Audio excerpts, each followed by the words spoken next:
Here we go.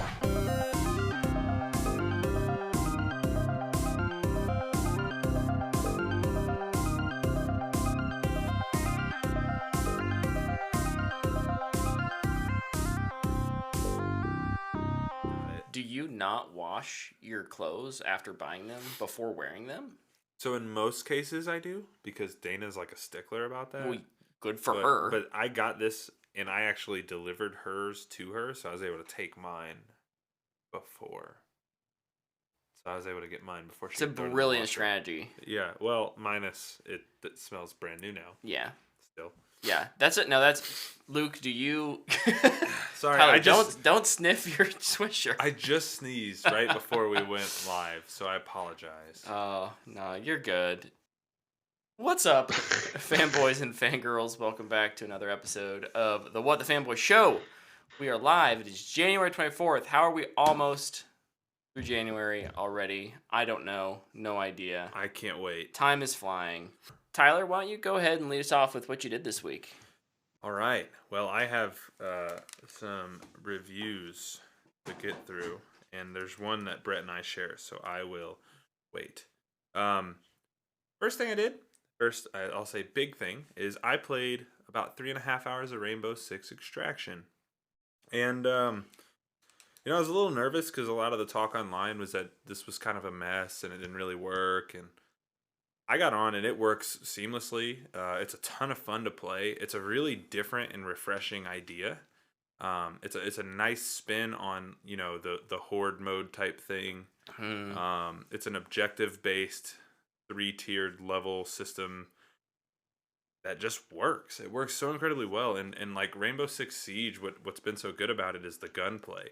Well, they were like, okay, well, how can we take this gunplay and make it easier for people to not feel like they're being bullied by a terrible community? Make a game like this. And honestly, I give this a fanboy worthy. I think if you like shooters, I think if you like tactical shooters, this isn't a run and gun game.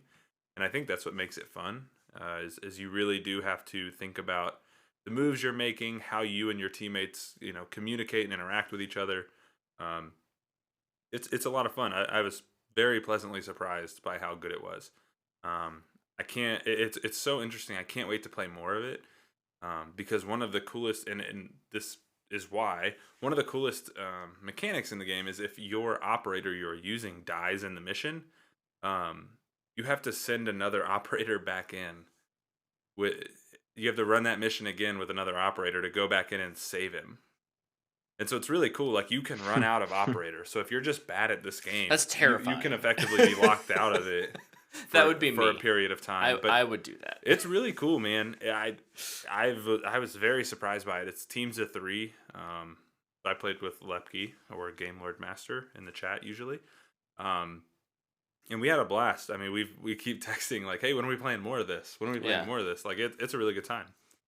So how does it compare to like kind of the last horde mode co-op game that we played together was Back 4 Blood?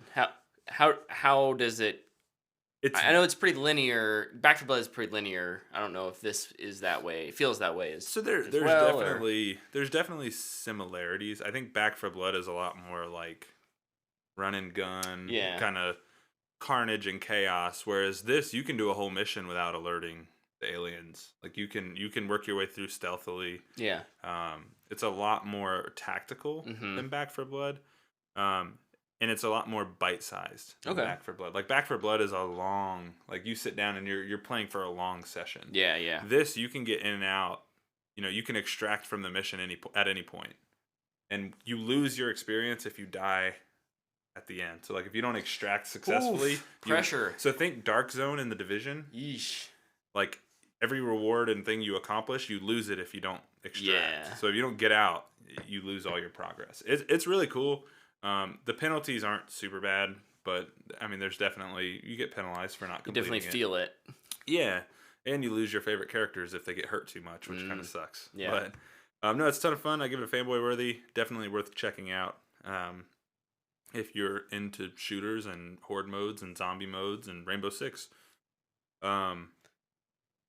The next thing I did, I watched Peacemaker. episode 4. Yeah. That show is magnificent. I highly recommend it. If you are not watching it currently, you absolutely should. Because it's funny, heartfelt, and it's just bonkers, man. I think we mentioned this last week, or maybe it was 2 weeks ago, but like the ability, it had to be last week. The ability for this show to hit me with the kind of comedy that it does, but at the same time tackle like extremely important issues and make me sympathetic towards a character like Peacemaker, who's just like the biggest arsehole. Yeah, he's a giant D-bag. like in giving him character growth. There was another show that had a There was fourth another episode. show, yeah, that had a 4th episode. We'll talk about Book of Boba Fett. I watched this one as well. This show sucks. Luke said something last week, and now I can't stop thinking about it. And he said it looks like Spy Kids. And this episode was the most Spy Kids garbage I've ever seen since Spy Kids. And spoiler alert, I guess, if you know where to buy muscle line is indicative of them having met. I guess I just don't understand, like, why does Finnick have to speak in riddles if they both know Mando? Oh, because it's a reveal for the audience. It's just, I don't know. Like, it's just really... It's great writing. Yeah. Luke's shaking his head for our audio listeners. Yeah, it's... This is... Like, my fear with Robert Rodriguez, it's all happening. It's all happening. Like, he had a cool episode in Mandalorian that I remember explicitly stating it looked weird. Like, it just visually didn't look right. This show has visually looked strange to me after the 2nd episode. Just doesn't look right. I don't know what it is about it. I don't even know if he directed this week's episode. He didn't. Well, is he like the EP or something on it? What is happening? Oh yeah, he's definitely he's a producer on it. Well, I don't know. I am not excited for this show moving forward. This was a huge kind of, I don't know. I didn't like Detractor. it. Yeah, it just really threw me off. This was the episode for me that made me realize that I don't particularly care about this show. And that's okay. Like, not everything in Star Wars has to be made for me. But I guess I just don't get it. I don't get what the appeal is here. Dude, there's people that loved this episode. They're like, this is the best episode yet. And I'm just... You take out the seismic charge and ask them again. Yeah, probably. They just like it because of a meme. Probably like half of them. I know people probably do like it, but... It's just... And I didn't hate it. I just thought it wasn't that good. Yeah. Man, we talked about it last week, how, like... All right, it seems like they had, like, a real nice, hard, clean... I mean, I say nice. I didn't particularly think it was well done, but, like, a clean... All right, now we're ready to talk about the current day. We're done with flashbacks. And, like, this whole episode was another flashback. Ugh! And the other thing, too, and this is just me, and I know, Luke, you just explained the timelines to me. This show time hops so much with not a lot of, like, and look, I don't need it spoon-fed to me, but I'd like a little indication of where I am from time to time, other than just, like, something passing the frame.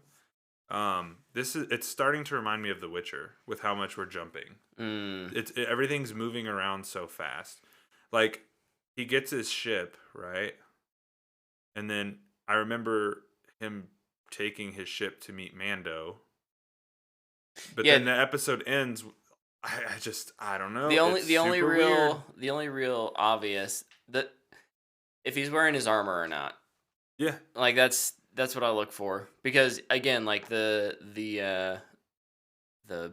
mech person that they go to visit to have Finnick fix, like, that felt like modern day stuff because of the characters that were introduced in the previous episode, but it wasn't. It was past stuff. And I know that the timeline, it's not like they're that far away. It's not like we're 100 years separated. But it is. I think it's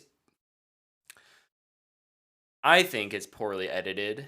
And I think that they're hiding a really weak Mm-hmm. story behind flashbacks of we're gonna explain how Boba Fett gets back all of his stuff.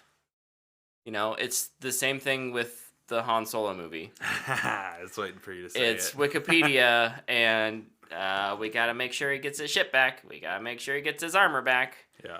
We need to explain this and this and this. And the most interesting, the thing that the show sold me on in previews was that, hey, this is about Boba Fett becoming a crime boss, or what do they call it, a daimyo. And that's maybe 10%. There's not a real story there. It's a concept that maybe they'll flesh out in the future, but that's not what the show is. And that's fine, but don't try and market it then that way. Yeah, or you'll end up like the people who made Yesterday. No, Luke, when we're done recording... Is Ana de Armas showing up in Boba Fett? She wasn't in the trailer, so I can't sue, but... no, Luke, when we're done recording, I want to ask more questions about the timelines and stuff, so we'll talk about it. We'll keep moving. Okay. Yeah. Hold on. I've not talked about this episode yet. Oh, okay, yeah. Go crazy. Tell us it's timeline the best Star stuff, Wars sure. content. Visually, sure. I'll agree with that stuff. The biggest problem with this show, though, is that it's boring. I would agree It with has that. boring characters. It has boring fight scenes. I would agree with that. It has boring plot. There's Finish. nothing interesting in the show. The most interesting thing was all the Tusken stuff, and that's done. I was gonna say It only took one episode. the slow that. paceness of the Tusken stuff worked, and it's because there were interesting characters making interesting decisions, and instead now we get silly kitchen fight scenes with Knives. robot chefs. And knives. Like actual knives. And Finnick doesn't know how to hold a gun. And that really bothered me a lot. It's her signature way. I don't know. But like me and Logan have talked about this. Disney doesn't allow any of their characters to be portrayed as bad. Yeah. Like Any of them even that in are like popular. all the animated movies that came out this year, there's not a villain ever. It's an and- interesting move, especially in I'm trying to think of like all the Disney movies, and you're right. yeah. They in really don't Boba have one. Fett, he's not a bounty hunter. He's not a crime lord, and he's like trying to do good stuff. And I'm not saying you can't do that with the character, but if you do that, you need to have past knowledge of Boba Fett. And there's nothing on Boba. We saw him talk in Empire Strikes Back for a bit and fly off, and then we saw his meme death in Return of the Jedi. And then in the show, we're just supposed to it's a lot of the knowledge we have of him is based on this is the cool Boba Fett looking character. Yeah. And now they're just like, he's a good guy now. It's like, okay, interesting choice. Wait till he wields a lightsaber. Ugh. Look, Boba Fett was the least interesting live action show that they had announced for me personally. It was the one I was least interested in. But Same. that's not to say I'm definitely a little worried about the other ones now, more so than I was. That's not true. Andor is the one I'm least excited for. I was gonna Don't say, need that. I don't think mine was this, but I know there was something else they announced that I was like, nah, fam. This one was just a surprise, though. Yeah, because it was a post. It's just at the end of Mandalorian 2, they're like, and Book of Boba Fett's coming. Everybody's like, oh, so when's Mandalorian season 3 coming out? Oh, Yeah. in 2 years. Great. Okay. Bummer. That's the big thing. I think We're getting this instead of Mando Yeah. season 3. and that's kind of unforgivable in my mind. I think a lot of like this B plot stuff they're doing could have been done in a season 3 of Mandalorian if they really wanted to do it this way. Giving Yeah. him and the thing that pisses me off the most is these episodes are longer than most of the Mandalorian episodes. I'm like, you're not giving me anything more. Like, you're just wasting my time. Yeah. I think one of And- the Brutal. one of the biggest surprises for me is that all of these episodes are written by Jon Favreau. I don't know. That makes how. me really worried seeing where he. I mean, like the guy makes good. He can make good stuff. Mhm. I've been impressed. This is How much I don't is know, Filoni helping out? I think he's an executive producer, and that's it. So he's just collecting. He's a probably paycheck. working on Mando 3 or And- one of the other shows. And Honestly, Ahsoka, yeah. just getting a check. Yeah, Ahsoka. I trust Filoni way more than Favreau. With Star Wars, yes. But I just know how much Disney loves Favreau, and yeah, are going to be willing to give him whatever he wants. So, I mean, Yep. I'm so confident in that fact that one of my predictions this year was that episode 10 was going to be executive produced by Favreau, directed by Filoni. Would be the announcement. Like, now I'm terror. I don't want that to happen anymore. I'll take the L on that. No, I don't know. the other It's just thing I not for thought was me. hilarious in this episode was slight spoilers, I guess. They get out with the ship and they're like hovering over the Sarlacc pit. If anybody didn't know what was going to happen in that moment, I guess you're lucky, because it's just like, I don't think I'm going to like this. And it was exactly what it was. The Sarlacc reached out, grabbed it, and apparently the ship that, is able to fly at light speed through hyperspace cannot just pull away from a little tentacle monster, and seismic charge went off. They just love to hit that. They love that seismic Button. charge. Hit the nostalgia button. Listen, they sound incredible. It's a great effect, and I loved it in Mando and episode 2. But you're running out of goodwill. I think if the next episode is bad, I'll just push through to the end, but I won't be able to call it a good show. Filoni does have. Sorry, I'm browsing. It's pretty mid right now. I'm browsing Yeah, his very his Wikipedia page. He does have a to be announced directorial credit for Book of Boba Fett. So he probably directed one episode. Probably the finale. Or the next episode. Probably the next episode, 'cause, and you then the know, finale is probably Rodriguez again. He did this one because, the other guy's showing up. But yeah, I don't know. Yeah. And then the last thing I watched, we'll talk about a little later, but I went and saw Scream with Brett. Heck yeah! Ah! All right. Well, yeah, we'll talk about that in a little bit. Luke, what'd you do this week? The two other things besides those two shows that we did was I finished The Expanse. Oh, nice. How was it? It was good. Uh-oh. However, I have a pretty big But- issue. Uh-oh. In every episode, it starts off on a different planet and dealing with protomolecule stuff. And I'm pretty sure Amazon is just trying to set up another show. Oh. And I'll be there day one. But the problem is it just it interrupts so much of this Civil War story that's going on. Yeah. And the stuff on this other planet is so interesting as well. But it's just like the whole time I was like, man, where's this season going to end? I know this is the series is coming to an end at these end of these episodes. And then the episode ended and I was like, oh, they're teasing something else. Okay, I guess we'll find out what happens. But Post-credit scene after the finale. A new show called The Expanse 2.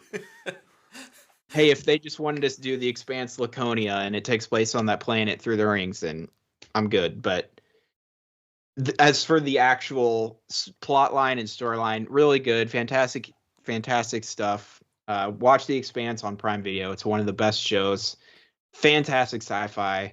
And I'm okay to, like, if they did do a spin-off, because the part in the books where this story ends, what happens later in the books is like 30 years later. And it would have been very confusing if the show would have just kept going with just, oh, we have new characters and all this. But man, it was really throwing me off every episode. Hmm. And then I wasn't expecting the last season to just be 6 episodes, and it was a long last episode too. Like it tied the bow, and I was just like, oh, okay. The dog. No, this light right here. I didn't. When I changed our setup a little bit tonight. So when I and moved my arm out, I saw Tyler's- like an illumination under my arm. it's called backlighting. If you can see that, and I was like, "What is that?" So I was trying to figure out where it was coming from. Did you got you good now? Yeah, I figured it. All right, good. What else, Luke? But for overall, The Expanse is a booyah. Nice. It's really incredible. People need to watch it. The other thing that I just started was I started season 2 of Dota on Netflix. Oh yeah. The first season was okay. I enjoyed it. I like Studio Mir. I like their animation.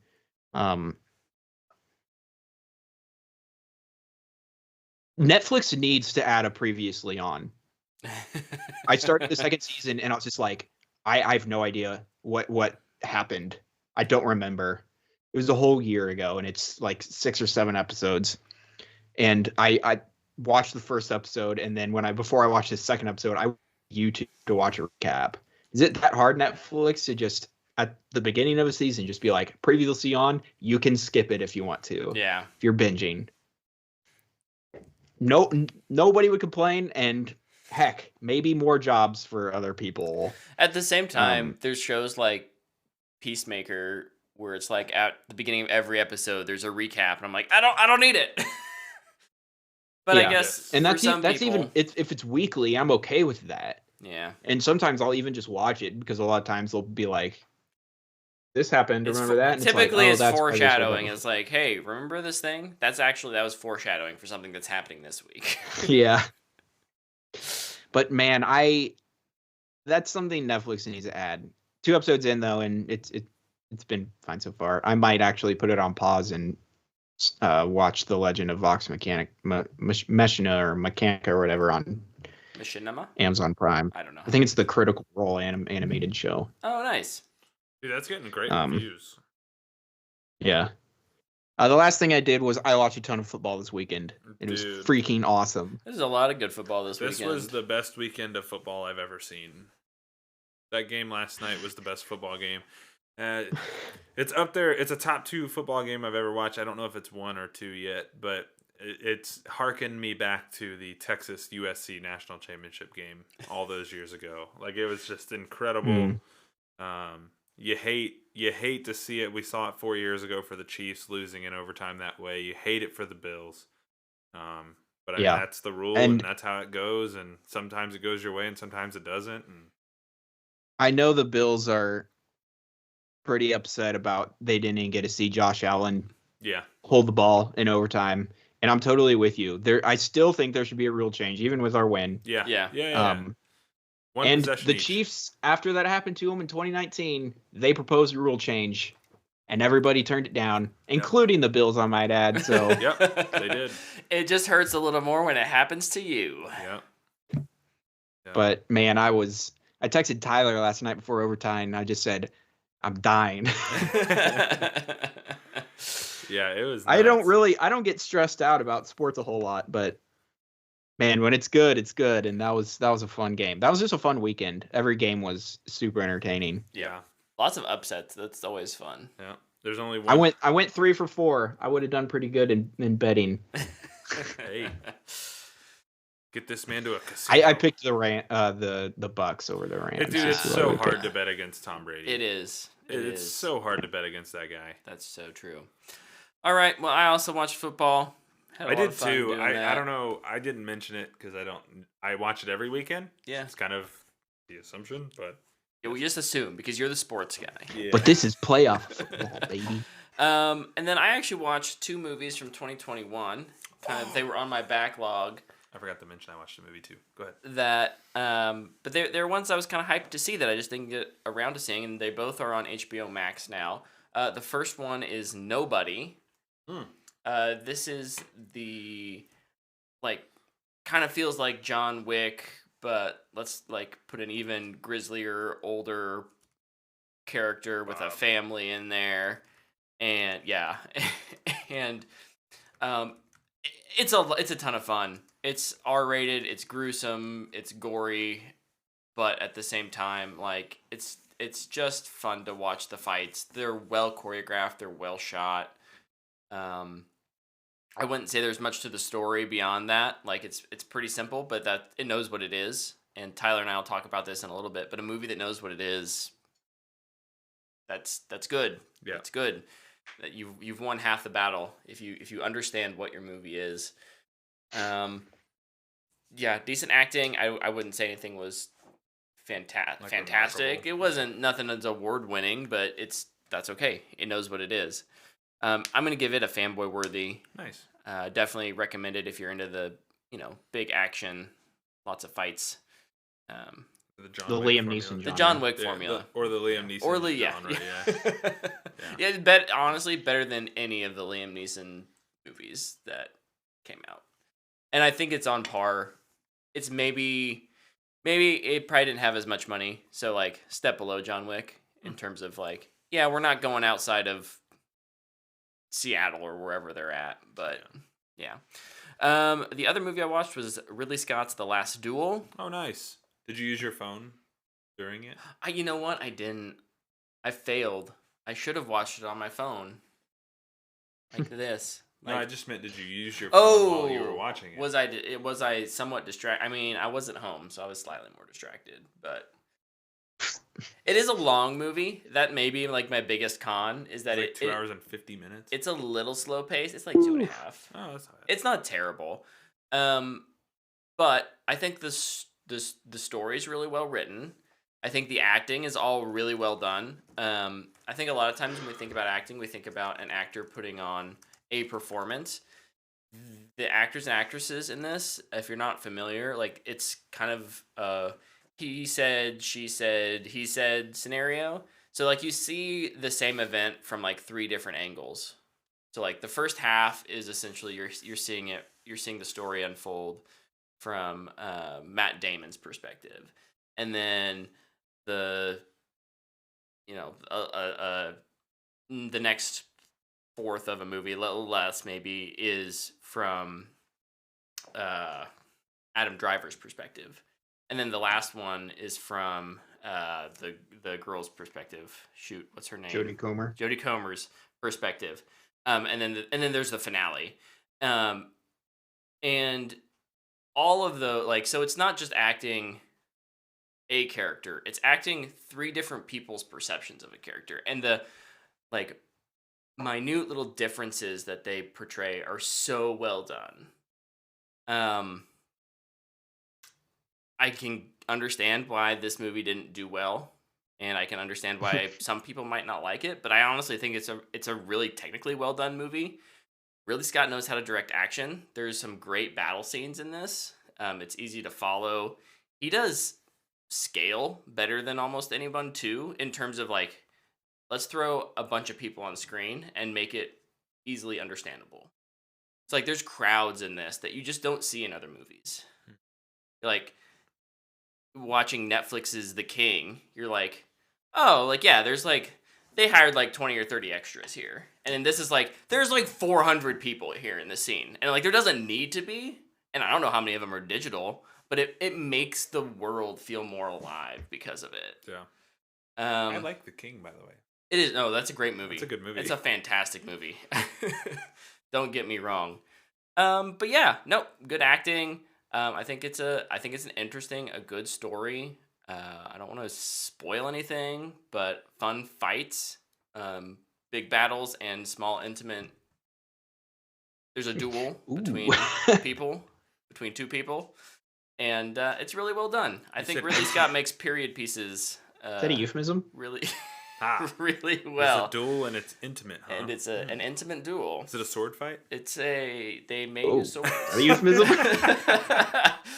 But yeah, I give this one a fanboy worthy as well. It is a little on the gory side, so if you're squeamish of blood, maybe don't watch it. But nice, somebody gets their head chopped off. There's some brutal deaths in this, so yeah. Sweet. Yeah. Well, before you say your next one, I forgot to mention a movie I watched this Oh, week. well, I'm done, so you just go ahead. Well, your next one is our next topic. Oh, yes. I watched the DC animated movie Batman versus the Ninja Turtles. Booyah! Watch this. It's incredible. The animation's a little weird at first, but once you get used to it, you kind of fall in love with it. I've read the 2 Batman versus TMNT comics. I read the first and second books of that, and those were really fun too. This is just bonkers weird, like good weird. Like the Joker turns into a snake at one point weird. It's awesome. Highly recommend it. It's a booyah for me. And I'm pretty sure it's at 100% on Rotten Tomatoes as well, if you go by that metric. Oh my gosh. It's awesome. I'll bring it and let you guys borrow it if you want to check it out. Can't wait. Oh, that's fun. Animated movies. We don't see enough of them, so that's great. Who's we? I don't see enough of them.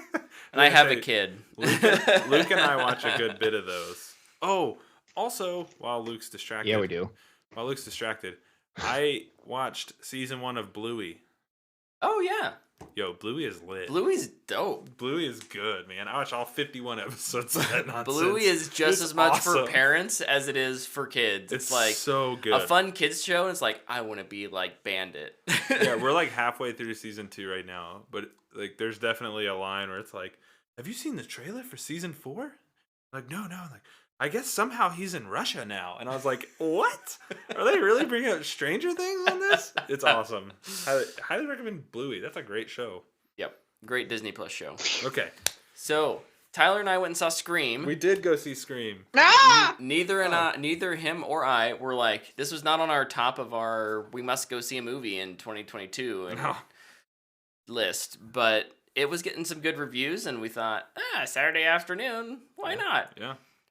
And I would say you might want to add it to your go see list. Yeah.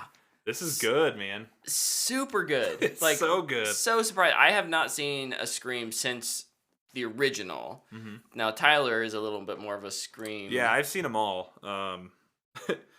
It's been a while since I've watched any of them, but yeah, I've seen all of them. I like most of them. Yeah. I think Scream 2 is minus one reveal in that movie is one of the best horror slasher movies ever made. Man, this you mentioned it earlier. This is a movie that knows exactly what it is. Yeah. And it really harkens back to what Scream started as. This really captures that magic again. It's also, and this is bait for Luke. It is directed by the pair that did Ready or Not. So if you liked Ready or Not, this one might surprise you. Yeah. Good movie. Add this one in. They're 2 for 2. This is a really good movie. And without, I'll let Brett take it away here in a second, but I have to get this in. Shout out to Ryan Johnson for being a good sport. You've earned some of my my love for your part in this movie. Look at Luke. He's in it? Not physically, no. He's a part of it. He gets a thank you in the credits. He does. He does get a special thanks. Yeah. He's very much a centerpiece as part of the plot of this movie. Yeah. And the underwhelming theme in this movie is toxic fandom. It's really cool. It's very, very cool, and it's very well done. I thought all of the performances are really good, except for maybe one. And I didn't expect her to be great anyways.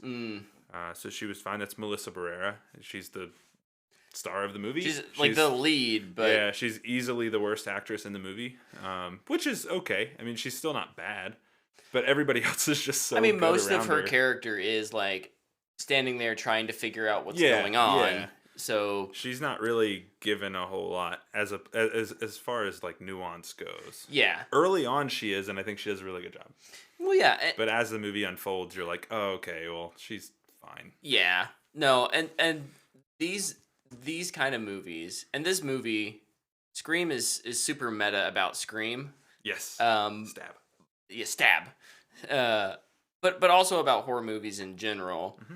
And the most interesting characters in horror movies are usually the suspects. Yeah, yeah, Not all the time, but especially in this one, I think if it's a whodunit, you gotta, yeah, her character could have stolen the show, but that's not typical. yeah. That's not what this is. And so I wasn't really expecting, some sort of amazing. Yeah, and I should add, she's not the worst of like the main core group. Of the main core group, she's not. She's better than almost all of the legacy characters. Oh yeah, yeah. So that's a huge bonus. But the legacy characters are just kind of there. They're just kind of there. Yeah. Dewey's good. Dewey's good. Dewey's really good. I thought Gail was pretty decent. She was okay. She didn't do much. And but Cindy was just, yeah. Yeah. She was there. She was there. She got a check. Look. Nev. I think the movie, again, it's super meta, so you have to be careful about how you talk about things without revealing stuff. But like,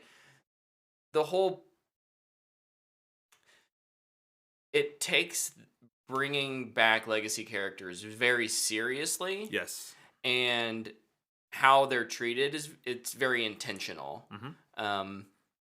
And so for the most part, I think it works. Yeah. Because of the story.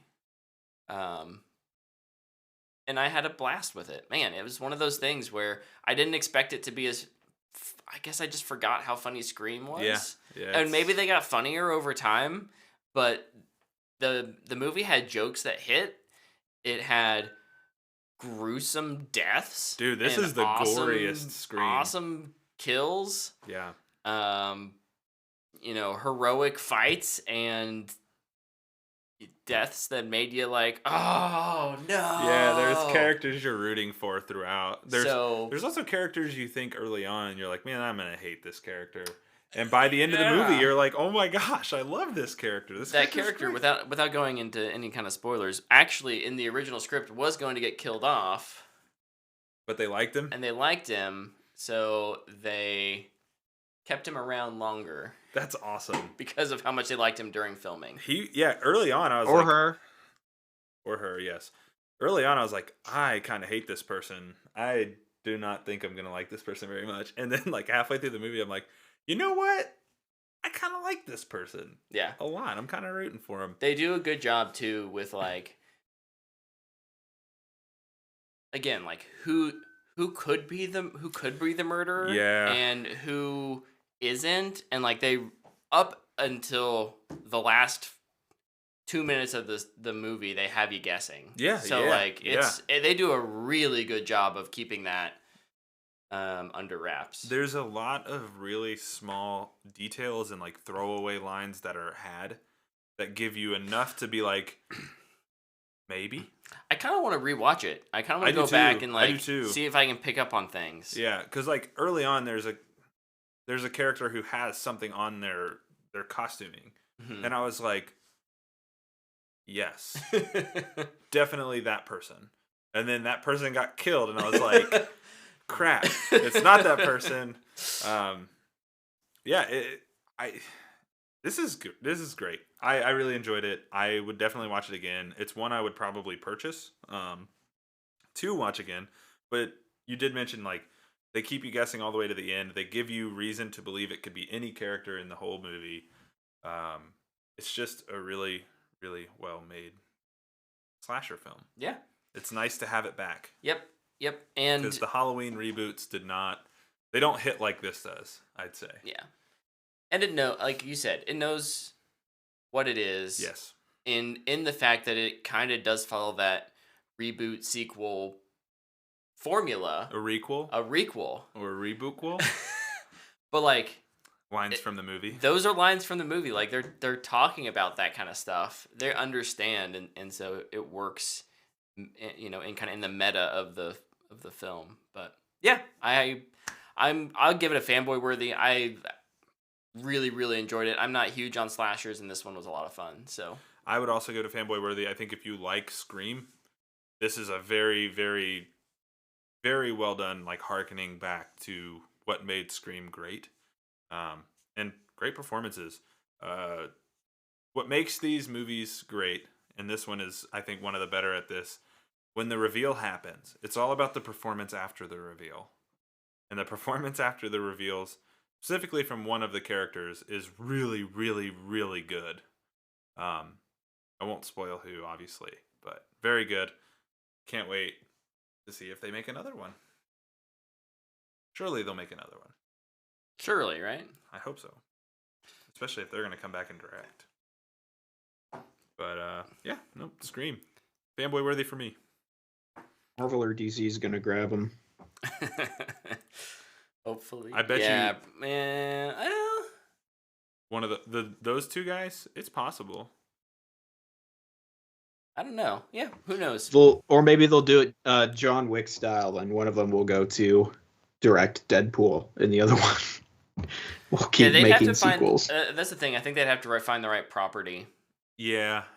Because I think they're both in like. It seems like with what they've chosen and the movies they've made, it seems like they're more interested in the intense stuff. Not that you. Well, they like comedy too. Yeah, like Ready or Not is funny. Yeah, and this movie funny. is hilarious. Yeah. You know, if I'm gonna let's throw spaghetti at a wall and see what sticks. I think there's been a lot of talk about a Booster Gold show or movie. I think these guys could do that. It could be fun. Booster Gold trying to figure out what happened because Justice League Dark.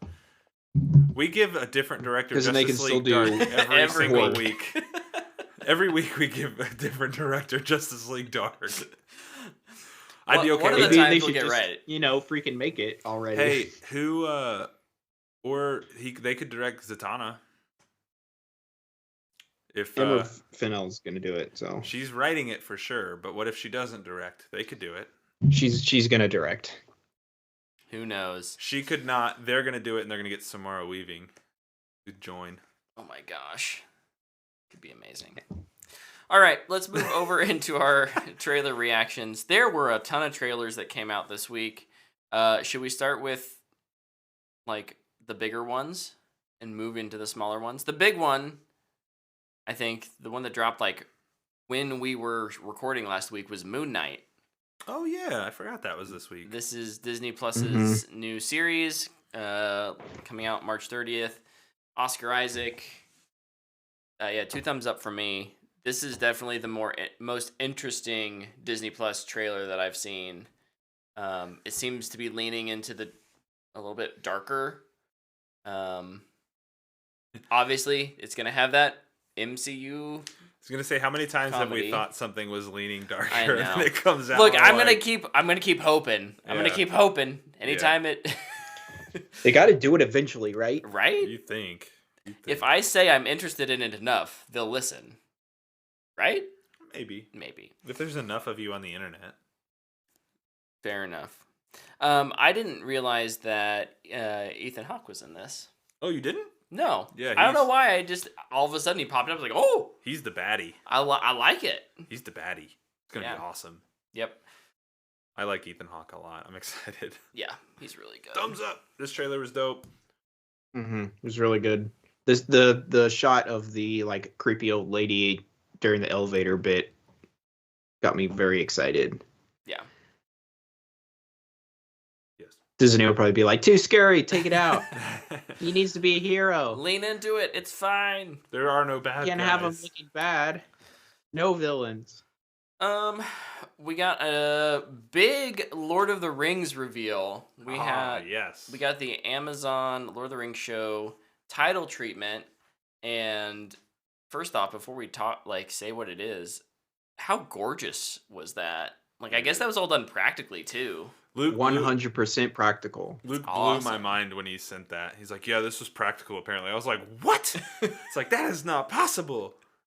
Yeah, it's real. And then I watched the behind the scenes thing, and I was like, "Man, people are too creative." People are crazy smart. But yeah, this the Lord of the Rings show is going to be called Lord of the Rings: The Rings of Power. We get a little voiceover doing the poem. Pretty sure it's Galadriel, Yeah. Probably. the young Galadriel. Whoever It's supposed to they've take place casted during is young. the Second Age. Hmm. Probably a young Galadriel, Elrond, and then Sauron it'll be like his rise to becoming Sauron. Yeah. I'm so on board. Like I'm here. And it's not even just the idea. Yeah, I love the idea. I love the trailer. I mean, the name, the title treatment, but just the fact, that the trailer was 100% practical gave me so much good faith that they're putting everything into this. Yeah, they're definitely using effort. Yep. Lots of it. It wasn't hey, what can we whip up in 3 months over in Blender and CGI, right? Like, it's, hey, let's think about this. So cool. So cool. And I mean, Howard Shore's coming back. Man, I'm so excited. Agreed. September. Can't come soon September enough. 22nd? Second. Yeah. I think just second. Another title reveal teaser trailer we got just today, actually, was the Pinocchio teaser trailer from Del Toro. I'm sure Luke is juiced for this. Let me go first. I watched this for 2 seconds. I knew we were watching it before you called, and we were like, Luke's gonna love this. Nope. Do not care. I hope this movie never comes out and nobody ever sees it. It was so effing creepy. If you're new to the show, Luke hates stop motion or claymation. But like, this is like the worst kind. Like, yeah, the claymation look is the worst. Oh, it's gross. It's gross looking. What they do with it is incredible. The fact that they can just film those little movements and do all that. Props to you. But sorry, it looks creepy and I don't like to look at it. Anyway, you guys can talk about it now. Well, what is your thumbs up, thumbs down? Down. I give this a thumbs up. I'll give it a thumbs up as well. I'm actually really intrigued by it. I think it looks pretty cool. I think also don't like Pinocchio in general, so I think Del Toro is one of the best with fairy tales. I think his view on fairy tales is just fascinating.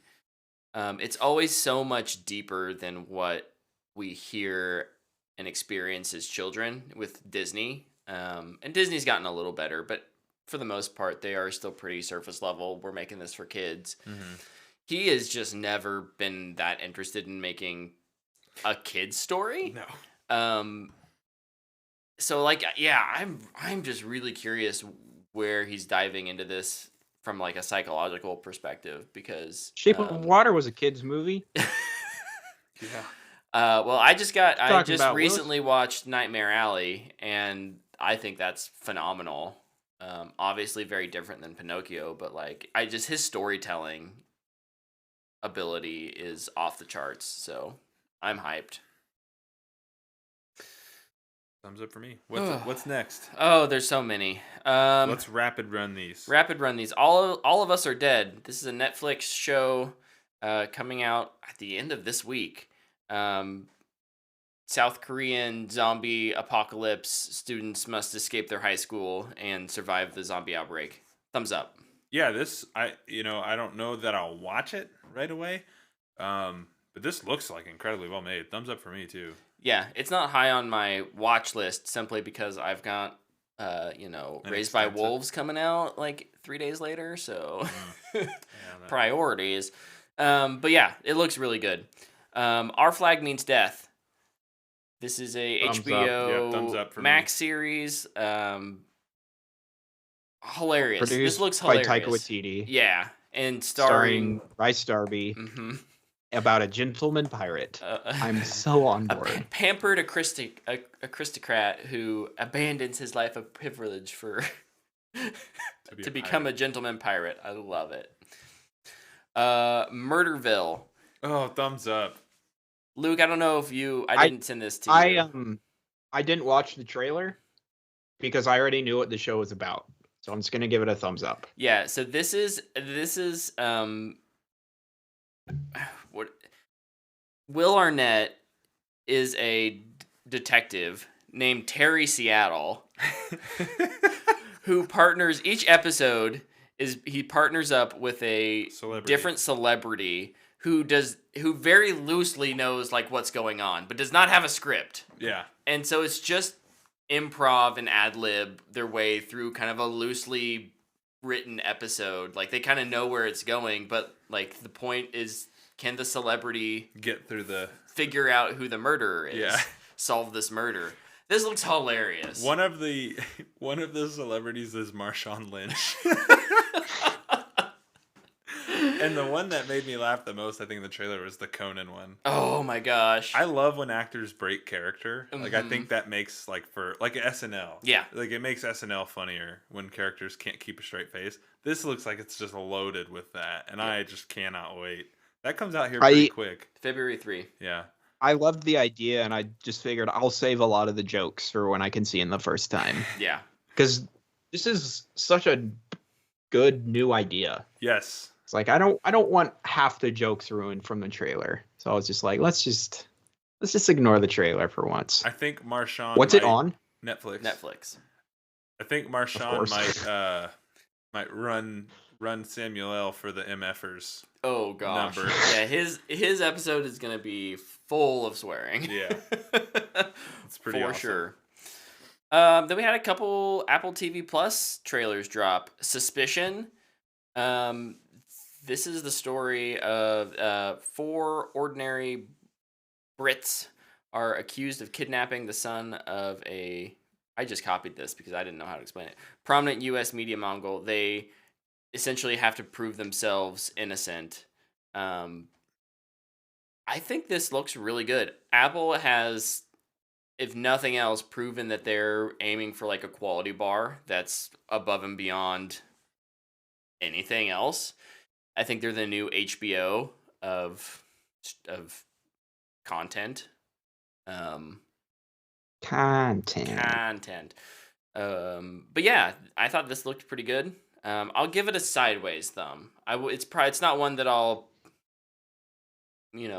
go out and get Apple TV Plus for, and it's probably not one that is on the high end of my like to watch list when I do get it. But it looks good. So, first I've heard of it. I'll give it a sideways thumb as well, tilting down a little bit. Fair enough. Have you ever seen a show where a famous sleazeball's kid gets kidnapped? This is the same thing. It's the exact same thing. The reveal is in the trailer. Get ready for that subversion, baby. Oh, let's hope. But it looks just like everything else like it. Turns out they kidnapped Ryan Johnson. You had no idea what's coming. Yeah, I don't know. This looks just like everything else like it, but maybe it's good. Who knows? We'll see how it's one. I'll see how it reviews and then determine from there. Another one was We Crashed. This is inspired by the true story of WeWork, and the crazy people behind that. They got crazy people to act in this. Jared Leto and Anne Hathaway. No offense to either of them. Luke is going into hyperspace over there. You all good there, buddy? Sorry. I have to plug in my computer. It's about to die. I pulled a muscle reach for that. I only because I'm so into documentaries, I think I'm kind of interested in this. I don't know. I mean, I'll also give this one a sideways thumb. Tyler, I know you watched this trailer. I did. This looks way more interesting than the previous trailer we just discussed. Fair I'll give enough. it a sideways thumb as well. Also, Jared Leto looks really creepy in this by comparison to creepier than he normally looks. Anyways. When we were at the theater, we saw him transform into like a vampire face, and yet somehow he's creepier in this. That's not true. Yeah, But he does look weird. The weirdest I think he's ever looked for me, outside of Dallas Buyers Club, was The Little Things. He was creepy in that. He was creepy in that. He does play good creepy. He does. Creepy characters. He is creepy, so. If the shoe fits. Didn't watch the trailer. Thumbs down, Jared Leto.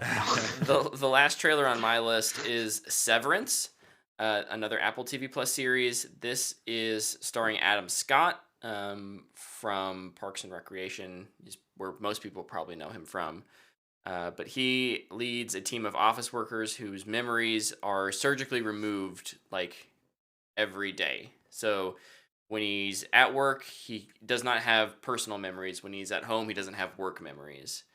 And when all of a sudden, not in work, someone approaches him mysteriously and tries to tell him what's going on, seems like that's where the story picks up. So this looks really interesting, really well done. This one Big gets a thumbs thumbs up from me. Thumbs up here. Did you guys? It know what it reminded me of, kind of. What? Paycheck. You guys seen Paycheck? Oh my with Ben gosh! Affleck? It has been a long time, but yes. Maybe. I don't remember if that movie's actually good, but I remember liking it, and I love the idea of it. Mm-hmm. It reminded me of like it's going to be a better version of that.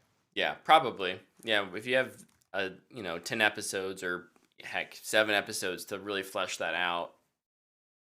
Mm-hmm. I remember the thing about Paycheck. It's not even related to Paycheck the movie at all, but I had not ever seen that, and it was like one of the like 4 DVDs Stephanie had at college. So it was like, oh, she had the heartthrob Ben introduced me to Affleck that. in it, so I mean, right? So yeah, did you guys have other trailers? We got a trailer for the Cuphead show. Oh, Yes, we that's did. Right. This is coming This is to going to Netflix. be a wild show. Thumbs up. Yeah, thumbs up. If you don't know what Cuphead is, It's a really hard game. Really, really difficult game. A really beautiful game that makes complete sense for them to turn it into a kind of a show. So Yes. Mm-hmm. It's fun. It's hopefully just I get hard. to enjoy Cuphead now without having to play the really, really hard Without game. the stress. Yeah, without the stress. Dude, you can put it on simple mode, but if you win your fight and then you try to leave your island because it unlocks the area to go to, Mm-hmm. it's like, dude, you only beat it on simple. You got to go back and beat it on normal. How rude. It's like, oh, man. I'm stuck on a boss if you can't tell.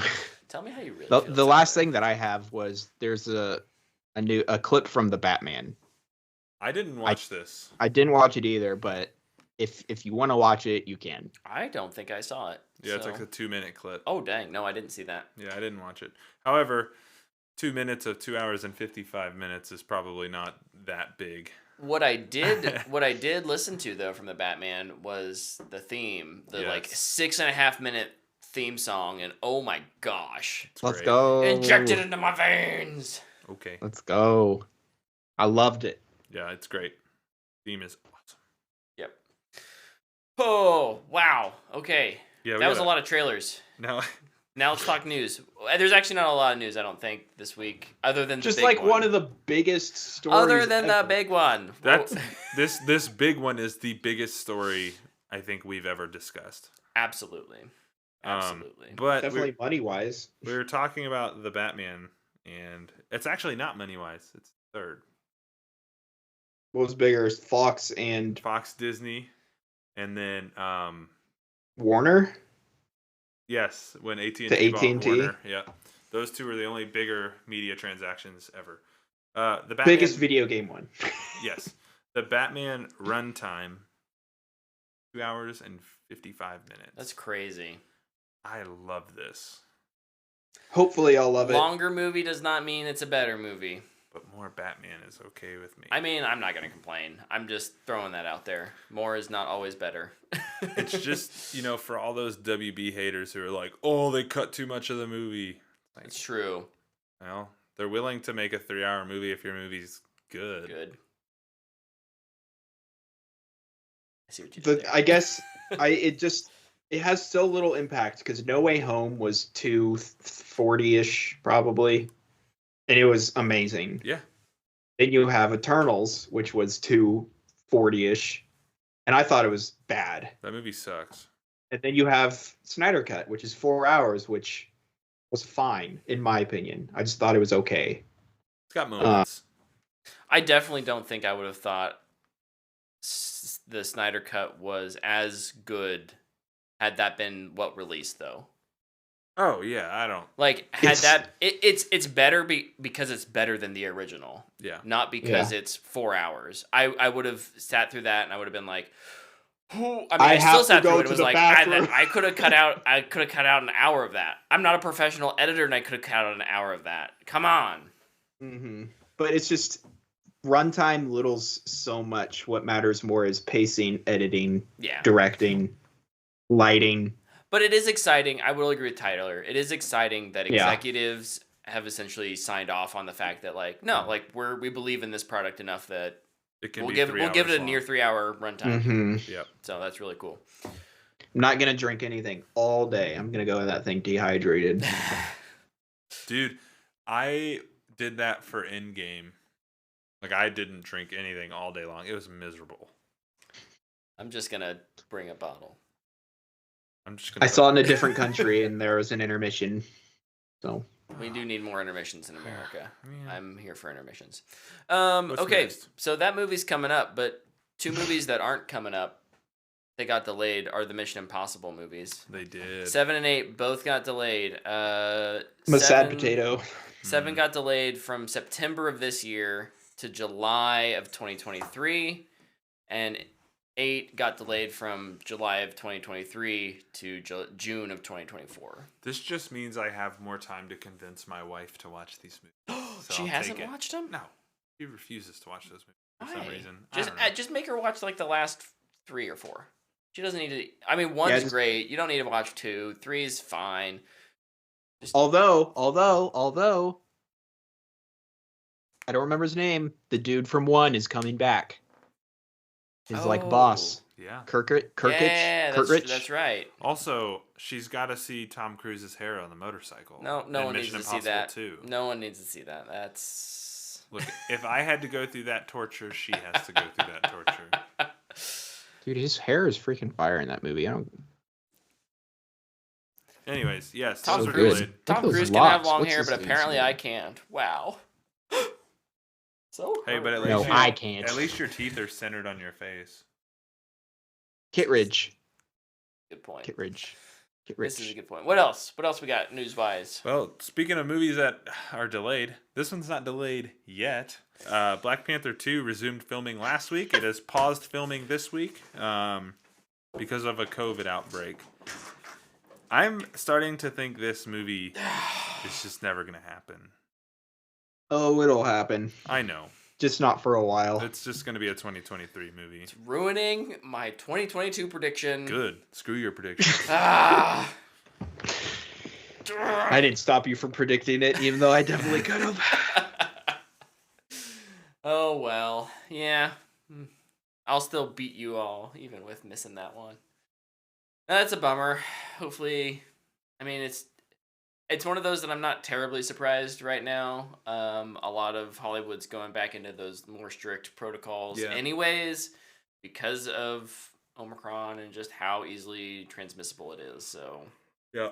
hopefully it's a short break and they can get back to it. But that's gonna snowball into affecting other projects probably too.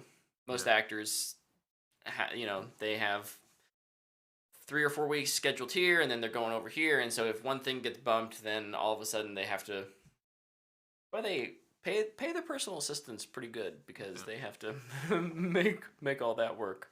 So we've hit on DC. We've hit on Marvel. Do we want to talk about, or we talked about Mission Impossible? Should we talk about Bond now? I mean, we're hitting all the major franchises. Oh, absolutely. The rumor mill is The rumor mill's heating up, courtesy of the Broccolis this time around. Oh, they're just like straight up talking about it. I was kind of shocked about this, but apparently Idris Elba is being talked about. That doesn't mean he's been. He's on a short negotiated he's with- on a short list. He's shortlisted to play Bond. I mean, this is cool. I guess I think he's a little old to play Bond. I think he'd be a cool M. I think they will. Unless he's gonna do like 2 movies and bounce. Well, he will either do. My guess, if they pick Idris, What Timmy D did. would be they probably pencil him in for 3. They get a contract for 3, and they're not. It's not going to take 5 years to make each movie. It's a movie every 2 or 3 years. Yeah. So that would be my guess, and they could get away with the slightly older Bond. I think that would be kind of refreshing. I know that we kind of just had a Bond who went from young to old, and we got to see Daniel Craig as a older Bond at the end. But I wouldn't mind kind of having that Pierce Brosnan, like, I know what I'm doing, swank from the start. I don't need I've got to figure out who I am as Bond. I just like the idea of actors figuring out who they are as Bond. Yeah. Like, Craig was just a dude. Nobody really knew who he was. Mm-hmm. So I thought that was cool. I don't know. Elba's cool. I like Idris Elba, but like, I don't know. Give some other no-name guy a shot. I'd be down for that too. Yep. I think, I mean, I'll always take a no-named guy getting his chance starting off as Bond, but I'm also never gonna say no to Idris Elba. Yeah, that's the other thing, right? It's like you can't. Yeah, he's He's good. an all-time actor. He's too good. Yeah. And he can actually be British, which is... He can actually speak in his normal accent. Yeah. I need to buy No Time to Die still.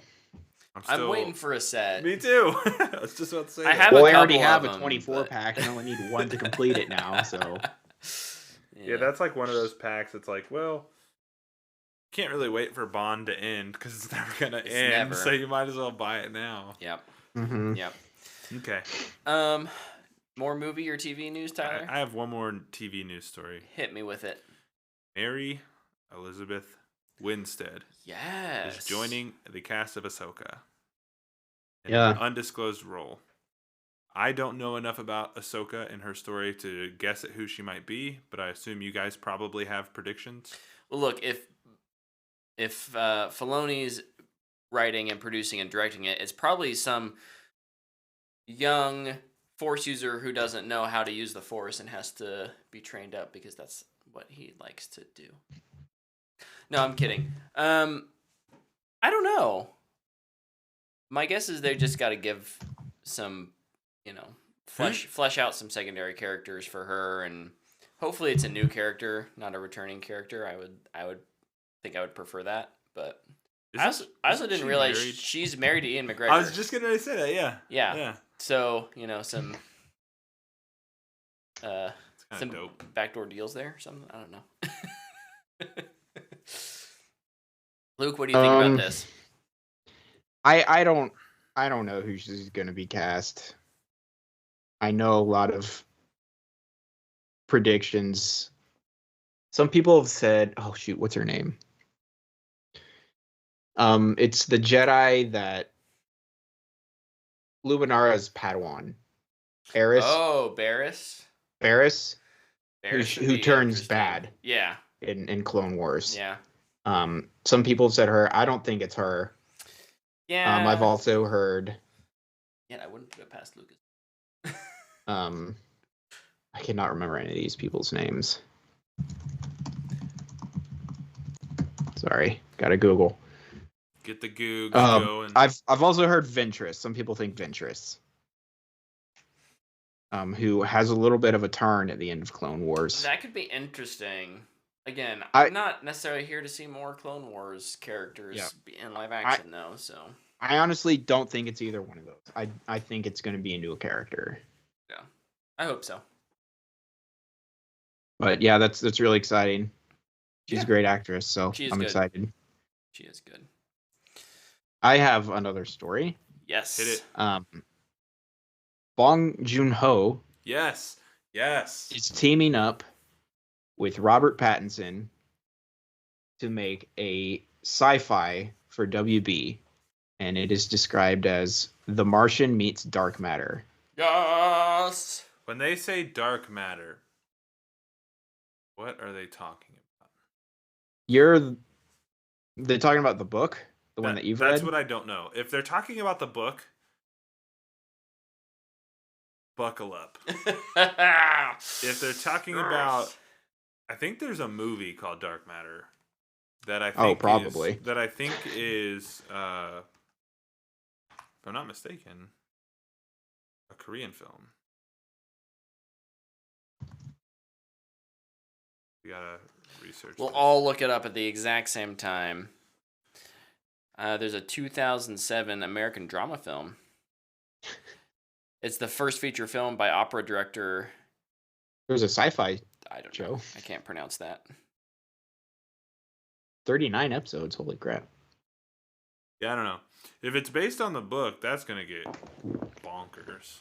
Listen, I only need the half of that description. The Martian meets fill in the Anything. blank. Anything. I'm in. It's Loved the book. Loved the movie. And plus, I mean, you have Bong Joon-ho. That's all I need. And then Robert Pattinson. That's all I need. And sci-fi. That's all I need. And I would see it anyway. And you put all those together, man, this one shoots up to the most anticipated list pretty quick, gotta say. Yeah, I'm pretty excited about this. yep. Same. Can't wait. Very hyped to hear more about that. I have a gaming news story. Oh, I have one as well. Maybe it's the same one. Elden Ring? Nope.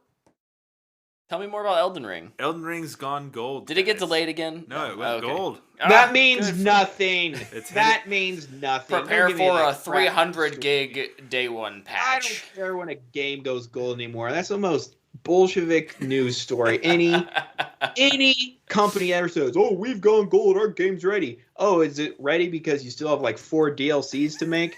Game's done. You're not shipping it with co-op. You're not ready to ship it on the Xbox Series X. Don't give me that crap. Well, I don't care. playthroughs for people have already been done, and apparently it's really good. Awesome. And they've adjusted the difficulty to reward you for playing and make you feel better while still maintaining their challenge. I don't know what that means, but they've obviously been trying to listen to the feedback they've been getting and adjust accordingly. All that to say, They've realized they haven't got any of my monies. I'm kind of with Luke in this. I don't care. I'm not playing Elden Ring. So Yeah. I know people love Elden Ring. I know people are super excited. That's great, and I hope you guys enjoy it. I am not going to play this game. No, me neither. I just don't understand the need to say we've gone gold. Our game's ready. Just getting you lined up and ready See for if they release criticism this when there's date. anything wrong with your game. Yeah. No, it's all gonna be good. I'm sure people who are gonna play it are hyped, and that's great. So what was going to be what I thought would be our big story this week was that Take-Two announced that it was gonna buy Zynga for $12.7 billion. What a big deal. Apparently not, because Jump change. spoiler alert. Let's slip on over to our main story now. Microsoft / Xbox is buying Activision Blizzard for what was the total? $68.7 million. 68.7. Billion. Ridiculous. Sorry, billion. Ridiculous. Like Tyler said earlier, Easy money. this is the biggest, at least gaming, acquisition that's ever happened, and it's probably the biggest story that we're ever gonna talk. Not ever. But No, it might be. it may be the biggest, biggest story we talk about Ever on this podcast. So, this Wait till Canada buys America. this almost in my mind warranted like an emergency pod where we just all got together and recorded an episode really quick. For sure. Yeah, this is now Tuesday morning. What are you? Yeah, like right after our show. Yeah. Gosh dang it, last week. But we did. We restrained ourselves. Yeah, Let so- ourselves take a week to digest the information. And after that week, Tyler, how are you feeling? What are your thoughts? Initial thoughts. There's been some. So just like when I heard the news, Mm-hmm. I guess I've seen this exercise on a couple other shows, and I kind of want to do it with you guys. Where were you when you heard the news? Right, like this is one of Mhm. those things you'll remember. I think. Work. I was in bed, actually. Yeah, you had the day off, didn't you? Yeah, I did. I was in bed. I rolled over and I looked at my phone and I was like, nah, that's fake. And I kind of kept scrolling. And I saw it again. And I was like, yo, Jason Schreier's talking about this. This is happening. My first response was like, wow, I can't believe this happened. I remember Phil talking about they were assessing their relationship with Activision and Blizzard moving forward. And I guess assessing that relationship meant we were going to buy it and fix it ourselves. It's pretty crazy. I just A lot of thoughts. Yeah, I was working from home that day, so I was up in my kitchen, laptop open, making coffee, and all of a sudden, like, I'm just scrolling on my phone through Twitter, and it's like, wait, what? No, no, and then like I finish making my coffee, sit down at the computer, start working, and I think I don't know if it was you or something buzzed, and I was like, actually happened, because Schreier had tweeted out like hey, this is probably happening. Yeah. I was like, Schreier's got inside knowledge, but like, really? Yeah, like this seems too... Like this seemed, and then boom, there it was. It all caught on Statement from fire. Microsoft, statement from Xbox, interviews going out. Holy cow. Luke, what was your immediate response? My immediate response was two things. First one was, geez Louise, that's a lot of money. Yeah. Just a ridiculous amount of money. The fact that even that much money exists is a crazy thought. And then my second one was, I don't care. I don't play Activision games anymore. I haven't played an Activision game in forever. The last Activision game I guess I played was Destiny 2, but they bought out. They said, we want this to be ours, so they split up. Yeah. Thank goodness they did as well. Because I don't know. I don't care about Call of Duty, and that's the only thing they make right now. I'm sure Microsoft will resurrect some games. But am I going to play those? Maybe, because they'll be on Game Pass. Yeah. I don't know. I just lost interest in it so fast, honestly. I understand it's a huge deal. I moved on pretty quick. Fair enough. Is that a bummer answer? Luke gets hyper focused on Destiny, and anything outside of that, Yeah. I mean, they're dropping Witch Queen trailers like every day, man. That's true. That's true. Yeah, I think for me, anytime. So back when Microsoft started really committing to buying studios, I was really excited about it because Halo and Gears and Forza had kind of been the things that were treating them well, but the dedicated teams on that, they weren't really mixing it up. And there was all this talk of there's no exclusives, there's like no really good single player campaign games. They have a lack of like JRPGs or just RPGs in general, and there's not a lot of diversity in their game portfolio. And they bought Obsidian. So then all of a sudden it's like, here's a bunch of these strategic moves. And honestly, I kind of thought they were good. I don't know what this does for them personal, like for them as a company in terms of building out what their product is outside of having a more core market on those big PC games, those World of Warcraft, isn't StarCraft? Mm-hmm. StarCraft one StarCraft, of them. yeah. Overwatch. And Overwatch. MLG. So there's obviously stuff there that's worth something to Microsoft. What I get, so there's so many thoughts. So sorry if this seems a little all over the place. Ramble. I get excited because I think what this is gonna do for the studios / employees that survive the merger. There's always layoffs. Yep. So that sucks. That's the bad part of this. They're almost guaranteed to happen. That said, the ones that do survive, I think are going to be free from just doing Call of Duty expansions or helping with support studios stuff. They've already said they're trying to get Call of Duty away from annual release. I think what we'll see, kind of a a big Halo game 1 year, a big Gears game the next year, a big COD game the next year, and then we'll circle back to Halo. And like in between all those games are probably going to get additional content. Well, they can actually be a game as a service for a while in that way. Yeah. Which is the direction things are trending. Before you go too far down the rabbit hole there, I think this acquisition makes a lot of sense for Microsoft. I think we saw it last year with Bethesda. We're seeing it now with Activision Blizzard.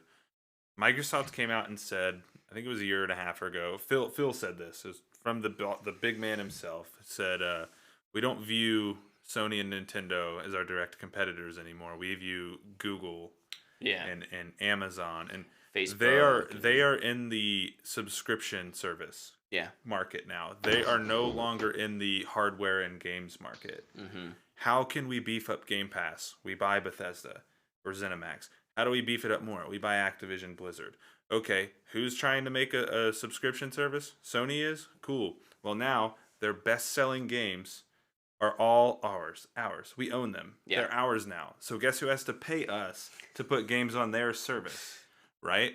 Or if they don't want to play ball, well, guess what? Now it's a console exclusive. Now you don't get it. Yeah. Now there's a lot of money to be lost there, but you don't back up the Brinks truck of $67 million or $68 million. Billion. Or billion, yeah. 68 billion. It's still just crazy to say. I did it earlier too. It's It's so just crazy to it's say. an unfathomable amount of money. It is. Yeah. And you don't do that unless you really feel strongly about that decision. And if they want to make those games exclusives, sure. And the statement they put out has enough like wiggle room that they could pull all these games and make them exclusives. I don't think they'll do it with Call of Duty. No, I don't think Call of Duty probably will ever go exclusive. No. There's too much money on that vine. That said, we've seen it for a couple years now with Xbox. We're seeing it more with Sony. The console wars are over in terms of like hardware. Who's got exclusives, because guess what? All those exclusives are going to PC now. PC is the frontier that both of those companies are trying to make money off of. Yep. Whether that's through Game Pass or selling your game specifically to users on Steam or We've whatever. seen Sony be more open to that lately. Yep. Where they're putting their exclusives on PC now. So I think in that sense, you're absolutely right. They're not worried about that kind of competition. I don't think. Look, they wouldn't have made this deal public if they weren't very confident in the fact that this wouldn't go to some antitrust. So the whole monopoly discussion, it's not even close. No. Sony still has a higher market cap than them. Sony still has more than them after they bought this. This is not a monopoly. This 95% sure will go through. Yeah. I don't think this gets nixed. I don't think there's any way that happens. I do think this is an interesting scenario now for Sony, though, because now, did Sony show their hand too early talking about their subscription service, and that's why Microsoft was like, oh yeah, no, we're just going to do this then? Because who knows where this thing was in the Microsoft is way bigger than Xbox or Sony and Xbox. It's under Xbox, though. No, so yeah, that's so. But yes, Sony, Microsoft. then it'd have to be PlayStation. That's because Sony does other things besides just PlayStation, and Microsoft does other stuff besides Xbox. Their market cap was something. There was something about it. So, but even more than market cap, you think about other publishers out there. We just talked about Take-Two making a $12 billion deal. You have EA that's still an independent third party. Microsoft's is $2,225.14 billion. Sony's is $143 billion. Yeah, so like as a conglomerate, Microsoft's bigger. Yeah. I would have guessed that. But in terms of market share in gaming, I would think that Sony's bigger / makes more, brings in, or PlayStation brings in more money / is bigger than Xbox. Now that's not to say that would be a effective defense of monopoly building. I don't know because I'm not a lawyer, but I do think that there is some cause for concern. Maybe not concern, but at least caution in that when, just like how we talk about Disney now, when the majority of media that you consume is funneled through one filter, one specific filter, there's a chance and a you just have to be careful, I think, to so that things still have their own voices. And I've been pretty impressed with Microsoft so far with their acquisitions and giving their teams the freedom to make what they want. But we'll see if that continues. Tyler, what are Okay, you reading so over there? Or I'm still go kind of ahead, on Luke. this market cap stuff because Okay. this is super interesting. Sony's in third Yeah. at 135 billion. Tencent is in second at half a billion, Yeah. at 500 billion. Microsoft's 2 trillion. Yeah. Yep. That is I wonder Dude, if that's so gaming stupid. games is so that's much so bigger. stupid. I wonder where That's- that report about their market share. Maybe it was market share that because Sony does have more market share. Like they've sold more consoles by I think it's like 15% or something like that. I don't know. It was some weird stat though where they were talking about how Sony still holds a bigger part of the market. Either way, Sony doesn't have Microsoft behind it, so Yeah. that's the difference maker for sure. Over in the gosh, it's so much funny. over in the chat, JT brought unfathomable up amount. some good facts. Talking about other than Microsoft is you have Sony, you have Tencent, you have Microsoft, but then like Konami, Capcom, Square Enix, Sega, those are all according to his Sega. research less than 20 billion. So like there aren't more giants. We do have like 3 big giants probably, right? Even Nintendo. Nintendo's not Yeah, they're like 55 or something like they're that. not huge. They're little. Yeah. It's weird. So the partnerships that PlayStation makes, or if they go all in on first party stuff, it's going to be very interesting to see what they announce this year. They have to make a play because of how big this is. I think they have to say, hey, we're really invested in bringing first person shooters back to the PlayStation. That's the thing I think that they have to do, because now if Xbox pulls Call of Duty, they don't really have an FPS anymore. Yeah. And that's been it's the number 1 seller on their console every single year. Yeah. I'm curious what you guys think. We kind of talked about they don't have a ton that Activision publishes on consoles.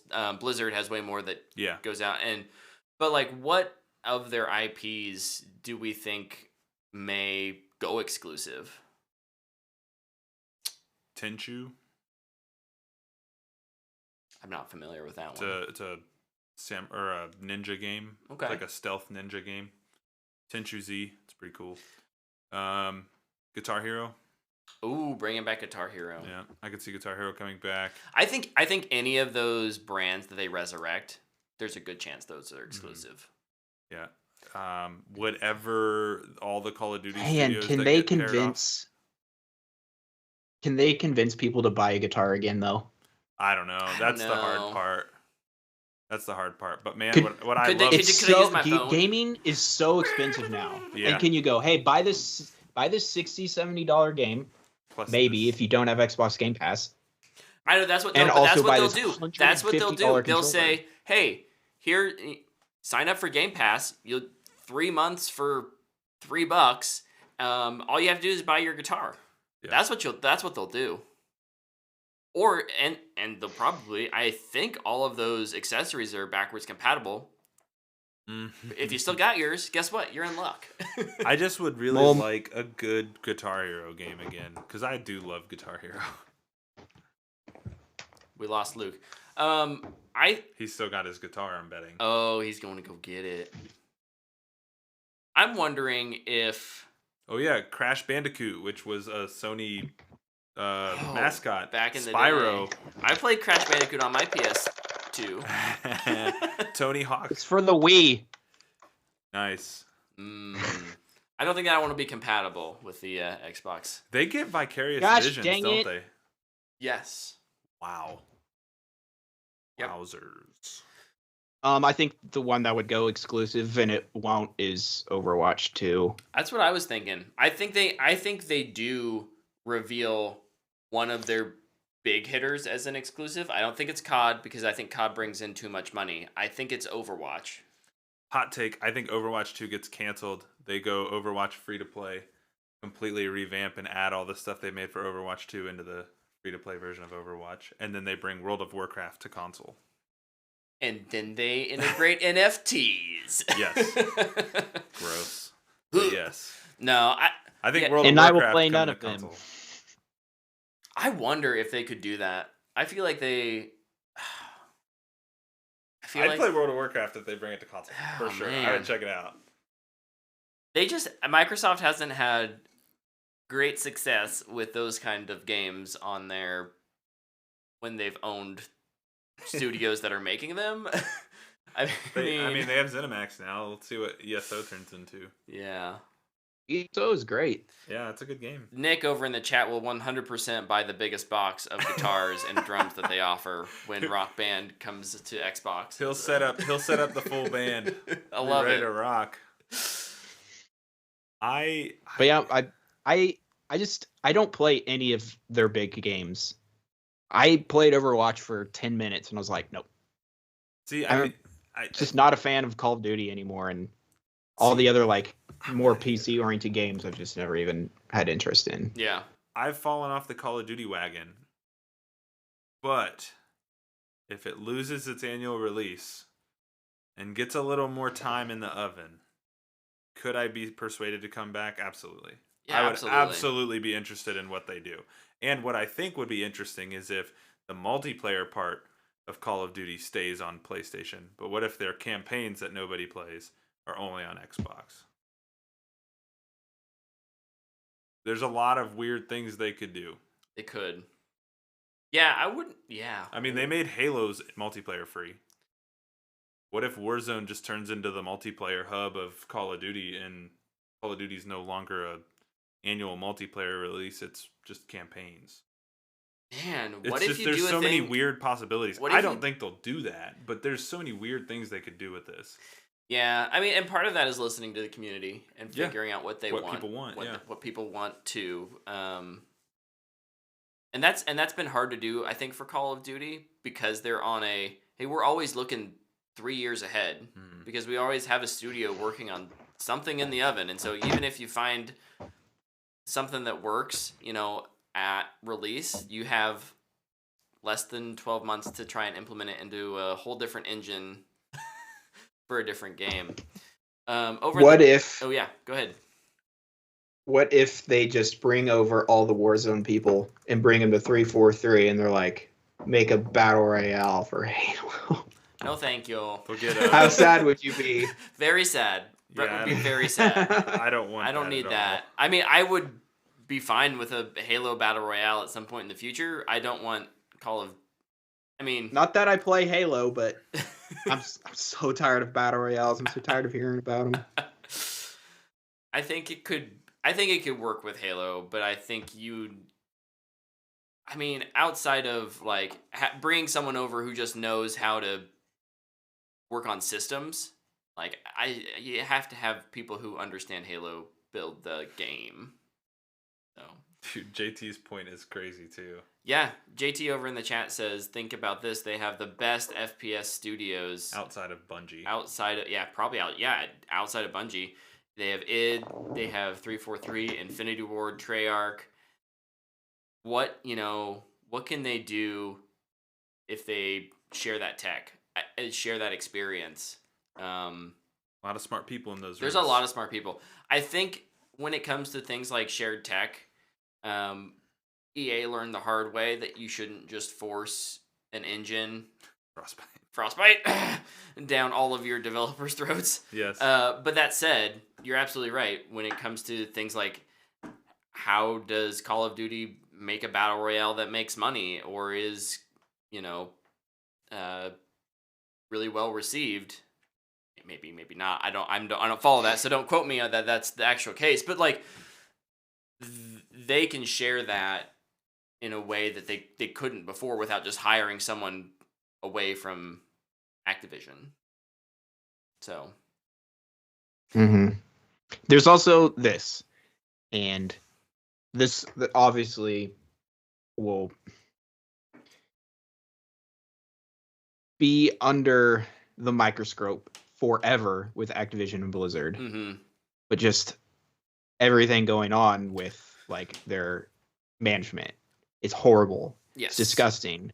And if they just replace them with more dirt bags, and what was really the point? Yeah, one of them's being replaced by Phil Spencer. We know that. Yeah, there's a good opportunity. Xbox has been very, at least publicly, transparent. Well, in a way, yes, in a way, transparent. But they've been very vocal about employee well-being, treating people right, being inclusive, that kind of thing. Going against kind of that bad culture that was, at least accused, but probably definitely was there at Activision. So they have the opportunity to, make these studios places people want to work again. And not just want to work because, I love Call of Duty or I love making games, but like, I want to work there because it's a good culture. There's some unfortunate side effects of this whole merger is that Bobby Kotick, the CEO of Activision, is going to walk away with a really big paycheck and at most a slap on the wrist. And he most likely, I'm not here to be judge and jury, but like most likely was an enabler of that kind of culture at Activision. And I think there deserves to be more justice than that he will get. But outside of that, hopefully Microsoft can bring some positive change to the workplaces here. And back to one of the points I made at the beginning, hopefully they can keep as many people as they can. Like I said, when mergers happen, people do lose their jobs, and that sucks. Hopefully there's very little of that, but we won't know. Didn't a union form? There was recently? There was a union that was formed. I have no idea how that's gonna affect anything. It won't stop the merger, but it may prevent people from staying. If I don't know what Microsoft's rules on unionization are, but who knows? That may empower or force people out. I don't know. Yeah, I think there was a group too that was doing some investigations too, and then the sale happened, and they're like, "Well, okay, cool, but we're still going hard at everybody." Yeah, they should. That's yep, That's, absolutely, yeah. Just because a big deal happens doesn't mean justice shouldn't be served. Where's Batman? We need. We need Robert Pattinson. And back. Even if they deal out some vengeance, Pattinson. He's with Bong Joon-ho right now. And even if they start finding stuff out, they should keep looking because, man, dirtbags are everywhere, and they seem to be very prevalent in the video game industry. Yeah, and just big money industry like video games and movies. Yeah. Yep. That's unfortunate reality is where there's big money. There's often dirtbags, corruption, dirtbags. Cheating of some kind. Some sort of underhanded, unfair practice. There's always a Harvey Weinstein. And and I think Microsoft has been really good about trying to weed those kind of people out, but inevitably, If you feel like a there's dirtbag, it's probably because someone you're a there. dirtbag. Now say it with me. I am a dirtbag. No, Luke, I refuse. Over the Hedge. I love that movie. Oh my gosh, it has been a hot minute since I've watched Over the Edge. That is probably one of the funniest movies I've ever seen in theaters. Okay, I guess as we kind of end this segment, is there Tyler, you're probably ready for this question. Luke, maybe not so much. Is there a property from Activision Blizzard that you haven't seen that's kind of been dead for a while that you'd love to see come back? True Crime. What? It's an open world action adventure game where you play as undercover cops. It's like Sleeping Dogs. Oh, But it's always in an American city. So the first one was in L.A., True Crime Streets of L.A., and then there was True Crime New York City. Okay. Yeah, it was a cool franchise. Oh. Or Skylanders. Without the people, like little toys. Not do the toys. No toys. We also get Candy Crush. Oh gosh. Whoa! I don't Yay! need that. They yeah. bought King. I forgot that Candy Crush was like a part of that. Yeah. Oof. Candy Crush Battle Royale is what JT says in the chat. I love it. Be like Tetris 99. Game is stressful. Man. Yeah, I think True Crime. Or What was... they have Time I Shift. don't remember this game being a... They have it was. Prototype. Prototype. That's the Yeah. one I was just looking Yeah. at. I was like, that kind of gives me some like Prey vibes. Some Venom vibes. Venom vibes. That could be fun. Mm, But yeah, I think ultimately my hope would be that they can not fire as many people, keep as many jobs as you can. B, move Call of Duty to Every 3 years. every 3 years, have one team working on Call of Duty. Give those other teams either new IPs or pull IPs that you just bought because, you spent $60+ billion on them. You might as well use them. Bring those out. Find something that those teams want to work on, and give them a shot at it so that we get, really unique things every year. Yeah. In the chat, Lepke says, give me a nice Guitar Hero remake. It all comes back around. Guitar Hero was a thing before Guitar Hero in the sense of like arcades and Dance Dance Revolution and that kind of that. Here's a bunch of peripheral games that require you to use something else, and that kind of evolved with Kinect and PlayStation Move, and then kind of went away. But absolutely, I think there's a place for it. Just don't flood the market because you don't want I don't want to have to go out and buy 15 different peripheral things. Right. So I think if you time it right though, and it's like, well, Nintendo's not making me buy a Wii board, and Sony's not making me. Sony's got their VR. Yeah. So like, yeah, I think there's a space for Guitar Hero to come back, or Rock Band. Luke, what's yours? I love Rock Band. I know you're not an Activision guy, but I guess not one that I would be super looking forward to, but I guess just here's a prediction. The next Spyro will be Breath of the Wild inspired. how did I know that was going to be the next words when you said Spyro? Oh, I forgot that Raven Studios, Raven Software did Singularity. That was a fun game. I liked that. Yeah, there's some studios in I could see a Singularity remake in the works. That was fun. Yeah. Oh, give one of the COD studios that. Absolutely. Raven. What about taking one of these studios and having them finally help someone finish Perfect Dark. They've been working on that forever. I mean, Raven could help with that. sounds like they could use some help from someone. So Know what they should make?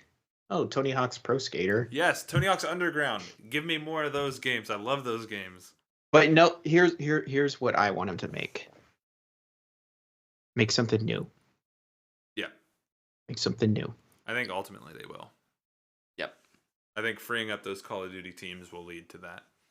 Respawn was known for their first person shooter, and they said, we're making a story driven Star Wars hack and slash block and thing game. I don't know what that type is called. Guerrilla Games. Prime example. Oh yeah, Guerrilla Yeah. Games. Yeah, absolutely. So I don't know why any of these studios that have only been making Call of Duty for the past 10 years can't go out and just make a great story campaign. Yeah. Just make a narrative driven game. Right. Absolutely. I would agree. The question I would want to ask, if you're Sony right now and you're going to buy a publisher, who are you buying? What if they buy Activision Blizzard from Microsoft? For $90 billion. $68.8 billion.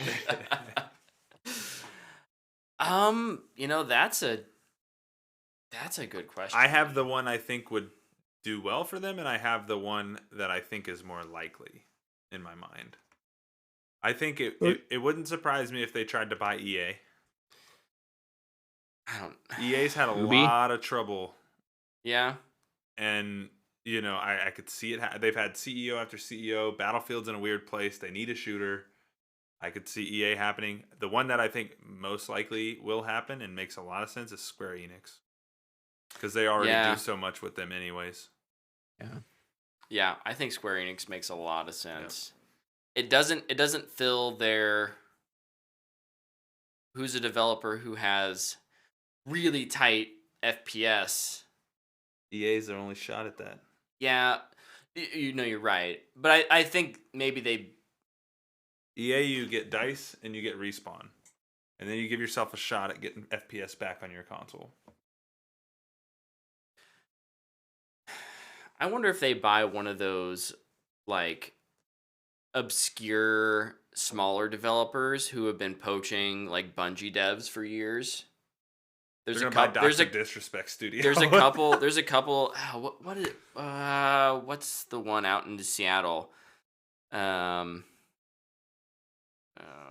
by Marcus's new studio.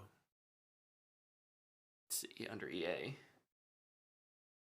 You get the Halo. You get the Halo co-creator. You get the Halo. Let's see. I'm looking for Hamrick. Firewalk Studios, who is owned by Probably Monsters. Probably Monsters was founded by Harold Ryan, who was the CEO of Bungie for all of the Halo years. What if they go out and buy Bungie? I know Bungie wants to be independent, but I know that won't happen. No. I'm just spitballing. I know everybody's got a price tag, but I don't think Bungie... I think Bungie is just so against it. Especially since they moved away from Activision just so they could do their own thing. Right. Yeah. But Probably Monsters has Firewalk Studios that is producing an original multiplayer game for PlayStation already. They're working on a game called Cauldron, which is an original single player adventure game and a co-op RPG. So they have 3 studios that are made up of a lot of ex-Bungie and 343 and game dev vets who know how to make shooters, but also just good games. So yeah, I think EA gives them a shot. EA is the big one. If they can afford it, I think they may try. I don't know if EA being as global as it is really going to be into that though. Yeah. What's yours, Luke? What if they got the dude who made Outriders? People Can Fly? People Can Fly. Who are they under? they owned? Square Enix. Well, I don't know if they're owned by Square Enix, but the game was published by Square Enix. I don't think they're owned by it. I think they're independent. And that's why I think publishers is where you live, right? Like I think it's the EA is the Square Enix. Well, they could do what Xbox. What if they buy Xbox, Epic? that's what Xbox did though first, right? They picked up these smaller devs. It's true. It's true. You know, before they went and bought a publisher. And that may be what they need to do. I like JT in the chat mentioned that Guerrilla made Killzone. Yep. I don't know if there's. I don't know. You know, obviously that was 10 years ago. There may still be some people at Guerrilla that want that. They may just say, okay, we want the Guerrilla name attached to the new Killzone, so we're gonna promote someone and we're just gonna hire a bunch of people. But we make like a new studio. New basically. studio, Yeah. kind of under Guerrilla. Developers do that all the time. So I absolutely 100% think Killzone's coming back. You know, not anytime soon, but I bet we get an announcement within 2 years that it's being worked on. What if this is a pretty big what if? I think. That was my Bungie joke earlier. It was a huge what if. It would never happen. I never for a moment would think What that would if- happen. Didn't actually believe it. Yeah. What if Sony drops big money, and this would help them get into the PC game as well if they bought Epic or Steam? Ooh. They bought Just be Epic. like, hey, we own Steam, so if you buy a game on Steam, it's going to us now. And that's the race that they're in now. Yeah. So that would make sense. I could see. I think Epic would be. Well, I don't know. Epic's so More big likely. now. I can't think believe- yeah, I it's not think bigger than Steam Steam. Valve is more likely, although they have championed their independence for a long time as well. I think I'm with Luke here. I think they Think could buy Epic. I think that's more realistic than them buying like EA. Oh yeah, I still think the most And then realistic is When they Square owned Enix. Fortnite too, They would, yeah. yeah, biggest. that's game a out pretty there right big now, game right? to own. One of the biggest. Yeah. Yeesh. Yeah. If you want to, how do you combat Call of Duty? You go buy Fortnite. I don't know. Man. It's a pretty big what if, but I mean, I don't think anybody was very sure that Activision and Blizzard were just going to be bought outright. No, Like your prediction, Brett, was they split.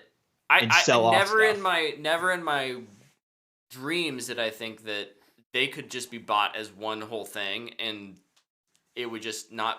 No one would. I don't know. Like Tencent owns Epic. I can't see Tencent selling it. They're way too much money. However, yeah, they could do a thing though where they sell with stock, like they keep stock options type of thing. yeah. But yeah, I don't know. Sorry, what were you guys saying? I apologize. I was trying to look up Epic Games because I was we talking myself were into just it. saying like Luke and I were both crazy surprised at the fact that Oh, this- they bought them both. they bought them both. Yeah. Like when I saw that, I almost thought, oh, like they're buying Activision, not Blizzard. No, they're buying both. What? Yeah, it's so weird. Like one of my, I think it was 2021 predictions was that Major acquisition. Yeah, major acquisition. I thought it'd be Sega. Because I thought Sega was like the next kind of tower to fall. But no, it was Activision Blizzard. What the heck, man? They dropped mad money. What multiverse are we living in? This is nuts, dude. Now they own ZeniMax, Activision Blizzard. That's just absurd, man.